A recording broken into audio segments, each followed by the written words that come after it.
Hello dear students, how are you all. I hope आप सब healthy होंगे और अच्छे से पढ़ाई कर रहे होंगे।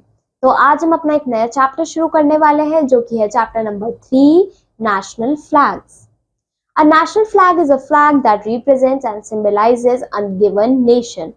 Every country has got a specific national flag. तो बच्चों, नेशनल फ्लैग क्या होता है? वो एक फ्लैग होता है जो कि एक गिवन नेशन को या एक कंट्री को क्या करता है? रिप्रेजेंट करता है। Every country has got a specific national flag. तो बच्चों, हर कंट्री के पास उसका एक नेशनल फ्लैग है। Identify the national flags and write the names of their country along with its capital using the clue box.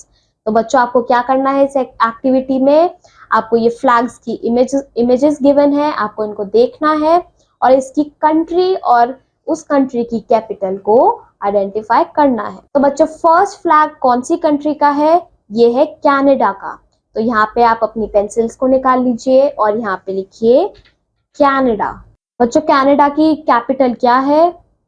Canada की capital है Ottawa. तो यहाँ पे आप लिखेंगे ओटावा। बच्चों, नेक्स्ट फ्लैग कौन सी कंट्री का है? ये फ्लैग है नॉर्वे का। तो यहाँ पे आप क्या लिखेंगे? नॉर्वे। नॉर्वे की कैपिटल है बच्चों ऑस्लो।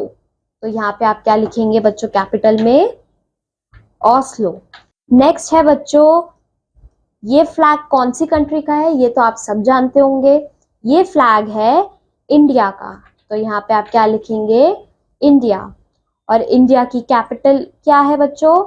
इंडिया की कैपिटल है न्यू दिल्ली। तो बच्चों, ये फ्लैग कौन सी कंट्री का है? ये फ्लैग है न्यूजीलैंड का। आप यहाँ पे क्या लिखेंगे? न्यूजीलैंड।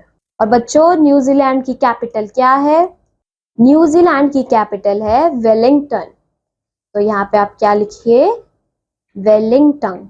नेक्स्ट फ्लैग बच्चों कौन सी कंट्री का है? ये है नॉर्वे का फ्लैग। तो यहाँ पे आप लिखेंगे नॉर्वे। बच्चों, नॉर्वे की क्या कैपिटल है? नॉर्वे की कैपिटल है बर्लिन। तो यहाँ पे आप लिखेंगे बर्लिन। बच्चों, यहाँ पे एक फैक्ट भी गिवन है। Nepal is the only country having a triangular flag. All the other countries have a quadrilateral flag. तो बच्चों, नेपाल एक लौती कंट्री है जिसका फ्लैग जो है ट्रायंगुलर शेप का है, ट्रायंगल शेप का है। बाकी सारी कंट्रीज जो है उसका फ्लैग जो है वो एक क्वाड्रिलेटरल शेप का है, मतलब उसकी 4 साइड्स है। तो बच्चों, यहाँ पे ये चैप्टर खत्म होता है। अब मैं आपको मिलूंगी आपके नेक्स्ट चैप्टर में। Till then keep learning. Bye bye.